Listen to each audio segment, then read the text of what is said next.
దేవుని యొక్క పరిశుద్ధ నామానికి మహిమ కలుగును గాక. ప్రియమైనటువంటి దేవుని యొక్క బిడ్డలారా, మన ప్రభువును రక్షకుడైనటువంటి యేసుక్రీస్తు వారి నామంలో మీ అందరికి కూడా మా యొక్క శుభాభివందనాలు తెలియజేస్తా ఉన్నాను. ప్రియమైనటువంటి దేవుని బిడ్డలారా, మరి యోబు భక్తుడు అంటాడు 13, 15 వచనంలో, యోబు గ్రంథం 13 అధ్యాయం 15 వచనంలో, ఇదిగో ఆయన నన్ను చంపినను నేను ఆయన కొరకు కనిపెట్టుచున్నాను. ఆయన సన్నిధిని నా ప్రవర్తన న్యాయమని రుజువుపరుతును అంటాడు.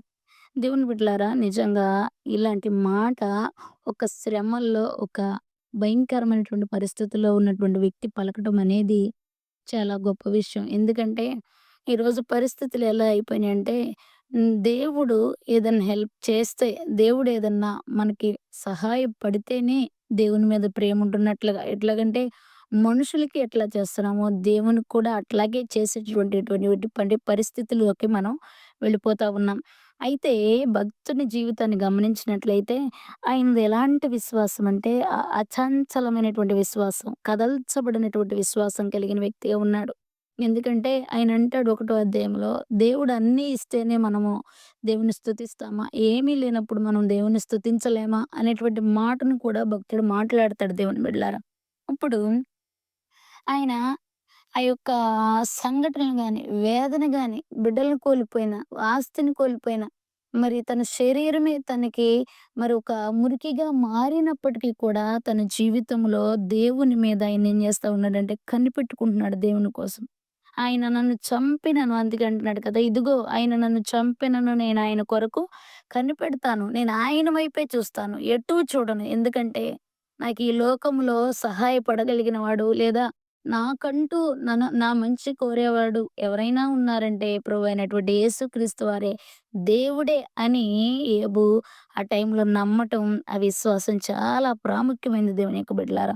మరి చూడండి మరి అమెరికా దేశంలో మరి చార్లీ క్రిక్ అనేటువంటి ఒక వ్యక్తి దైవజనుడు ఉటా కౌంటీలోని ఒక యూనివర్సిటీలో మరి అక్కడ అక్కడున్నటువంటి ప్రజలతో మాట్లాడుతా ఉన్నప్పుడు సడెన్‌గా ఎక్కడి నుండొచ్చిందో తెలీదు. బుల్లెటొచ్చి తన యొక్క మెడలో ఏకి వెళ్ళటం. అక్కడికక్కడే తను చనిపోవడం జరిగింది దేవుని బిడ్డలారా. మరి నిజంగా అతను కూడా ఒక ఛానెల్‌లో చెప్తాడు. తను ఒక అచంచలమైనటువంటి విశ్వాసాన్ని కలిగిన వ్యక్తిగా చెప్తాడు. ఈ అచంచలమైనటువంటి విశ్వాసం కలిగిన వారు దేనికైనా తెగిస్తారు. ధైర్యంగా ఉంటారు. ఎందుకంటే వాళ్ళకి తెలుసు వారి దేవుడెవరో. నేను అనేక సార్లు అంటూ ఉంటాను. షడ్రక్, మేషక్, అబేద్నెగోలు మరి అగ్నిగుండంలోకెళ్ళినప్పుడు మరి నాలుగో వాడిగా దేవుడు నిలబడటం మనం చూస్తాం. ఎందుకు దేవుడు నాలుగో వాడిగా నిలబడ్డాడంటే, వీళ్ళల్లో ఉన్నటువంటి అగ్ని ఎలాంటిదంటే, దేవుని వాక్యం అనేటువంటి అగ్నిని కలిగి వీరు భౌతికమైనటువంటి అగ్నిలోకి వెళ్ళినప్పుడు, ఆ అగ్ని భౌతికంగా ఉన్నటువంటి వీళ్ళల్లో ఆత్మీయమైనటువంటి వాక్యమైన అగ్ని ఉంది గనక భౌతికమైన అగ్ని వీళ్ళనేం చేయలేదు. కాల్చజాలైపోయింది దేవుని బిడ్డలారా. కాబట్టి మనం వాక్యం అనేటువంటి అగ్నిని మన హృదయంలో భద్రపరుచుకున్నప్పుడు మనం మండుతూ ఉంటాం గనక, ఈ యొక్క శ్రమలు గాని, ఈ యొక్క ఇరుకులు గాని, ఈ మరణాలు కానీ, ఈ పరిస్థితులు గాని మనల్ని ఎప్పుడు కూడా కదల్చవు, కాల్చజాలవని చెప్పడానికి నేను ఇష్టపడతా ఉన్నాను.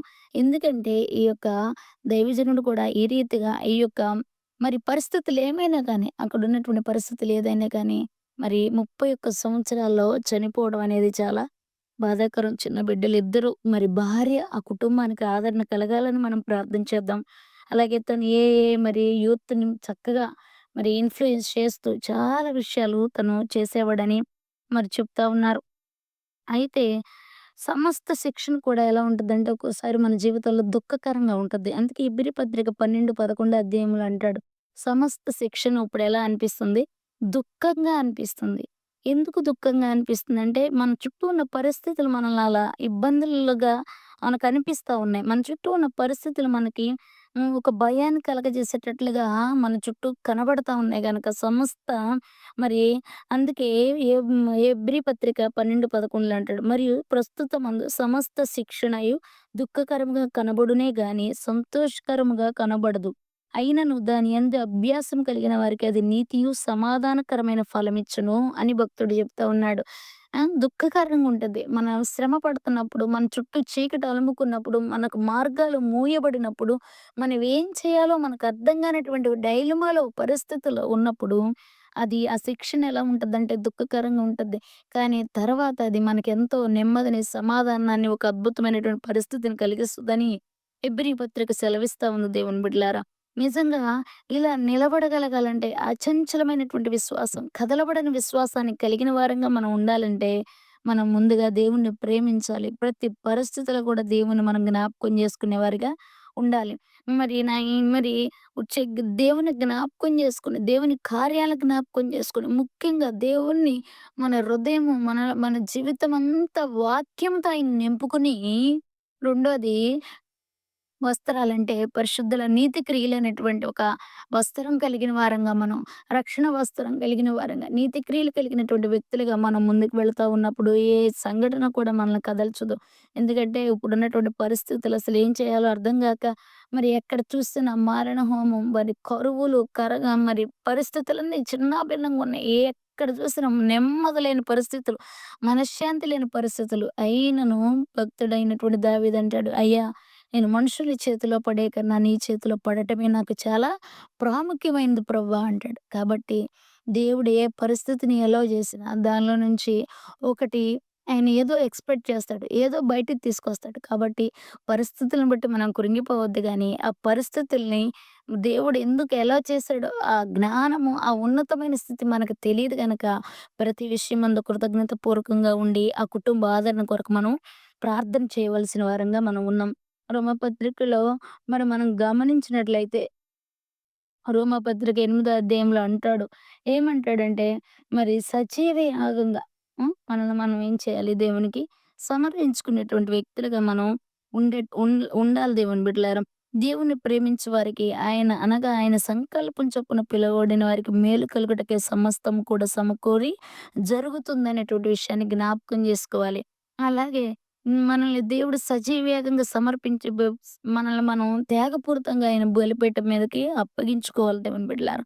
మరి చూడండి, మేలు కోసమే నీ జీవితంలో ఏది చేసినా సరే చెప్తున్నాడు కదా భక్తుడు, సమస్త శిక్షణ కూడా నీకు దుఃఖంగా, బాధగా, నువ్వు జయించలేనట్లుగా, నువ్వు ముందుకు వెళ్ళలేనట్లుగా నీ జీవితంలో అనిపించొచ్చు గానీ, నువ్వు కనిపెడుతూ, ప్రార్థన చేస్తూ, దేవునితో నీ సంబంధాన్ని కలిగి ఉన్నప్పుడు ఆశ్చర్యకరంగా దేవుని యొక్క సహాయం నీకు అందిద్దని చెప్పడానికి నేనెంతగానో ఇష్టపడతా ఉన్నాను.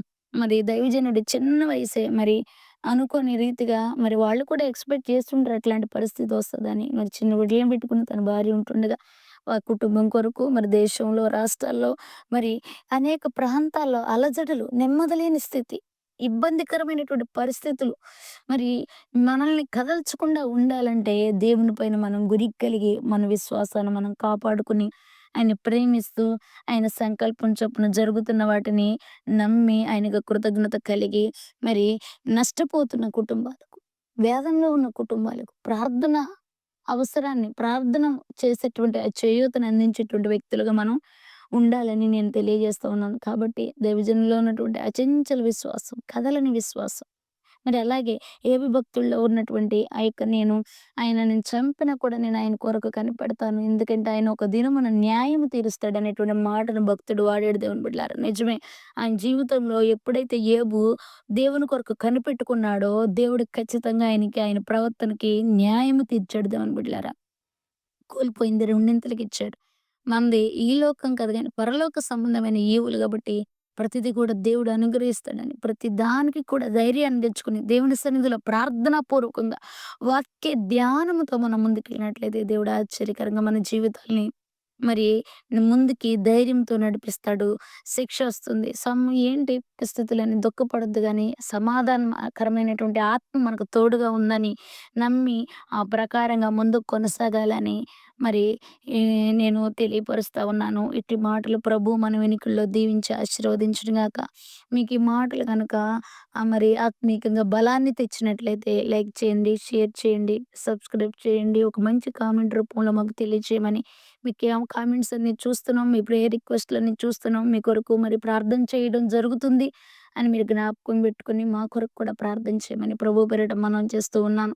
ఈ మాటలు ప్రభు మన వినికిడిలో దీవించి, ఆశీర్వదించి బలపరచును గాక. ఆమేన్. God bless you.